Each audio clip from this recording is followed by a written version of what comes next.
परिषदेत माझ्या सोबत डाव्या बाजूला अशोक काकडेजी आहेत, सकल ओबीसी महामोर्चाचे. सोबत प्राध्यापक रमेश केसीजी आहेत, उपाध्यक्ष ओबीसी जनमोर्चा. अशोक राजेश काकडेजी आहेत, राजेश काकडे कुणबी ओबीसी कृती समिती नागपूर चे संयोजक आहेत. उजव्या बाजूला माझे आकाश वैद्यजी आहेत, ओबीसी युवा अधिकार मंच कडून. विनीत गजबेजी. आज प्रामुख्याने पुन्हा एकदा जातीनीय जनगणना किंवा जनगणनेचा मुद्दा ऐरणीवर आलेला आहे आणि हा जनगणनेचा मुद्दा जातीनीय व्हावा आणि या जातीनीय जनगणनेमध्ये ओबीसीचा स्वतंत्र कॉलम यावा अशी मागणी घेऊन अनेक वर्षापासून अनेक संघटना, अनेक पक्ष सुद्धा त्याची मागणी करत आहेत आणि त्यावर वारंवार काहीतरी शासनाने उपाययोजना म्हणून म्हणा की शासनाने काहीतरी मार्ग, काहीतरी नवीन काहीतरी करू असं सांगण्याचा प्रयत्न केलेला आहे. तर ते विस्तृत दुसरा टप्पा आणि पहिल्या टप्प्यामध्ये प्रामुख्याने आम्ही लोकांना जनजागरण सुद्धा केलं की पहिल्या टप्प्यामध्ये ओबीसींना केंद्र सरकारने गायब करून टाकलं. म्हणजे ओबीसीचे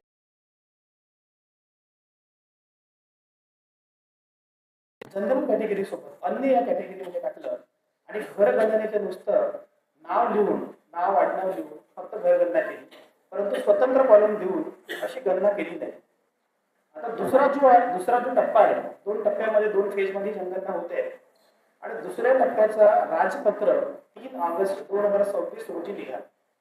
हा राजपत्र हिली एरियाज म्हणजे पहाडी क्षेत्रासाठी निघालेला आहे आणि राजपत्रामध्ये नमूद असल्याप्रमाणे लडाख, जम्मू आणि काश्मीर, उत्तराखंड आणि हिमाचल प्रदेश यामधील काही जिल्हे जे हिली एरियामध्ये बर्फाच्छादित असतात अशा एरियाची लवकरात लवकर जनगणना व्हावी अशी सरकारची मनशा असते. म्हणून 1 सप्टेंबर ते 30 सप्टेंबर या हिली एरियामध्ये जनगणना होणार आहे आणि येणाऱ्या 17 ऑगस्ट पासून म्हणजे 4 दिवसानंतर स्वगणनेला सुरुवात होणार आहे. म्हणजे खरी जनगणना सेकंड टप्प्याची, दुसऱ्या टप्प्याची 17 ऑगस्ट या रोजीपासून सुरू होते, सोमवारपासून. आणि या जनगणनेत पुन्हा एकदा ओबीसीची फसवणूक केलेली आहे आणि ओबीसीचा स्वतंत्र कॉलम न देता तुम्ही तुमच्याकडे राजपत्र दिलेलं आहे, तर राजपत्रात लिहून आहे घरघर जाकर जनसंख्या गणना. म्हणजे जातीने जनगणना एका बाजूला सरकार म्हणतोय आमची मागणी तर जातीने जनगणनेसोबतच स्वतंत्र कॉलम आहे, परंतु शासन म्हणताय घरघर जाकर जनसंख्या गणना करायची आहे. याचा अर्थ काय आहे की जी संख्या ऑलरेडी शासनाला माहिती आहे, ग्रामपंचायतच्या माध्यमातून, नगर परिषदेच्या माध्यमातून, महानगरपालिकेच्या माध्यमातून जन्म, मृत्यू याची नोंद होते आणि ही संख्या आणि त्यांचे नाव ही सगळी सरकारला माहिती असतात. अशाच पद्धतीची ही जनगणना करतात असा शासनाचा आणि यामधून जो 52% समाज ओबीसी आहे त्याला पूर्णपणे कसा वगळता येईल असं शासनाचं दिसतं. यामध्ये शासनाने जे केलेलं आहे त्यामध्ये ओपन एंडेड पद्धत जी असते आणि एक असते ड्रॉपडाऊन मेनू. आपण कुठे हॉटेलमध्ये गेलो किंवा कम्प्युटरमध्ये मेनू उघडला तर मेनूच्या काही बरेचशा गोष्टी उघडतात, त्यांचे काही टाईप्स असतात ते उघडतात.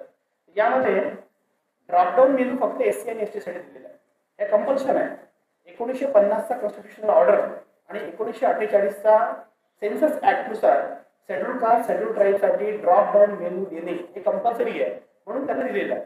परंतु जातीने जनगणना करतावेळी ओबीसीचा सुद्धा स्वतंत्र कॉलम द्यावा आणि त्यासाठी 2018 मध्ये राजनाथ सिंगांनी सुद्धा म्हटलं की आम्ही ओबीसीच्या कॉलम सह जनगणना करू. परंतु आता आम्हाला असं दिसत आहे की ड्रॉपडाऊन मेनू फक्त एससी आणि एसटी साठी दिलेला आहे. म्हणजे राहिलेला जो वर्ग आहे स्टॉक त्यामध्ये ओबीसी आणि जनरल कॅटेगरीला फक्त त्यांची जात विचारली जाणार आहे आणि तो ओपन एंडेड क्वेश्चन असणार आहे. ओपन एंडेड क्वेश्चन म्हणजे असं की ज्यामध्ये तुम्हाला एखादा कांबळे नावाचा व्यक्ती असेल तर तेली असेल तर TLI असा शब्द लिहिला जाईल प्रगणकाकडून.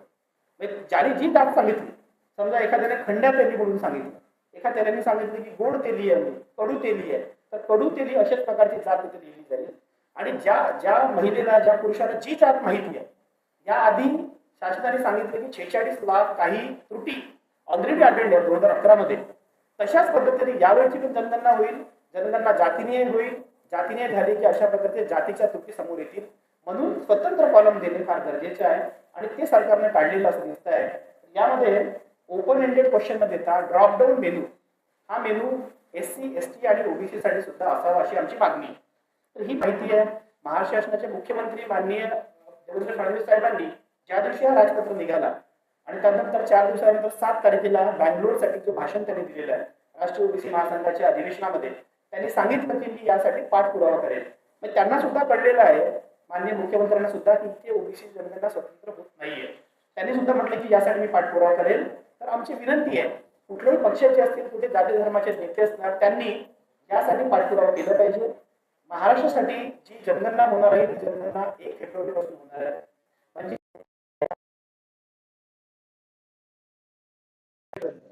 ही जनगणना होणार आहे.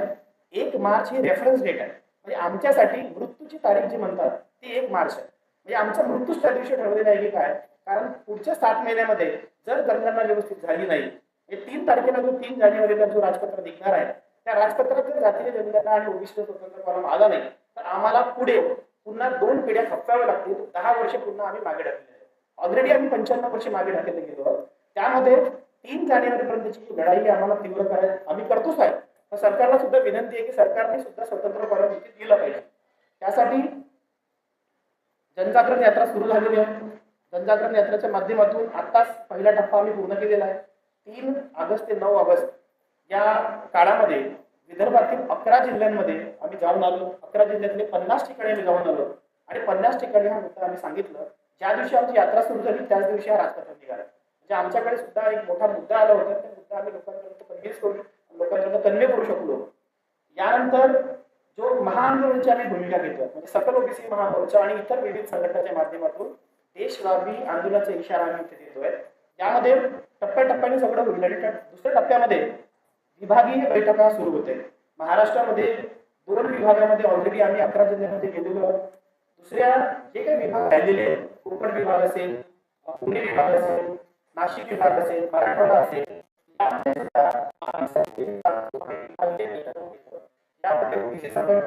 जातीय संघटना या सर्वांना बोलवतो. आणि त्यानंतर दुसऱ्या टप्प्यातच 29 आणि 30 ऑगस्टला मुंबई आणि दिल्ली येथे बैठक होईल. मुंबई आणि दिल्ली येथे बैठकी निर्णायक बैठक असेल. यानंतर महाआंदोलन सुरू होईल.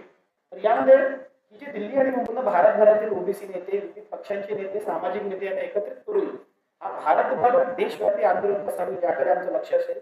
आणि त्यानंतर लगेच 1 सप्टेंबर पासून देशव्यापी आंदोलनाला सुरुवात होईल.